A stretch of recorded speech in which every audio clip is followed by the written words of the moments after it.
મારું નામ વિકાસ યાદવ છે। હું ડીસીએફ ટાસ્ક ફોર્સ બૃહદગીર જૂનાગઢ છું। તાજેતરમાં એક વિડીયો વાયરલ થયો છે જેમાં દેખાય છે કે અમુક શખ્સો સિંહની પજવણી કરે છે, એમને હેરાન કરે છે। આ વસ્તુને ધ્યાનમાં રાખીને એક ટીમની રચના કરવામાં આવી છે। એમાં મુખ્ય તપાસનીસ અધિકારી તરીકે એસીએફ ઉના છે। અમે હારે આપણા જો ગીર પૂર્વ વન વિભાગના મોબાઈલ સ્ક્વોડના આરએફઓ છે, ટીમના હિસ્સા છે। એમના હારે આપણે ગીર પશ્ચિમ વન વિભાગના મોબાઈલ સ્ક્વોડના આરએફઓ અને ટાસ્ક ફોર્સ જૂનાગઢના આરએફઓ એમના પાર્ટ છે।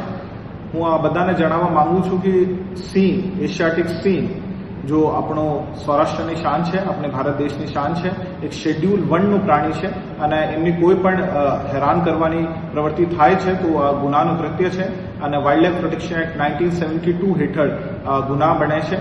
કોઈ પણ શખ્સ એવું કરે છે અને સિંહને હેરાન કરે છે એમને સામે કડકથી કડક પગલાં લેવામાં આવશે।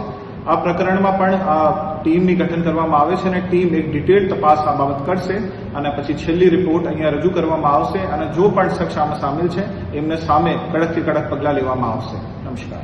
આ જ પ્રકારની તમામ અપડેટ જોવા માટે ન્યૂઝરૂમ ગુજરાતને લાઇક, શેર અને સબસ્ક્રાઇબ કરવાનું ભૂલતા નહીં।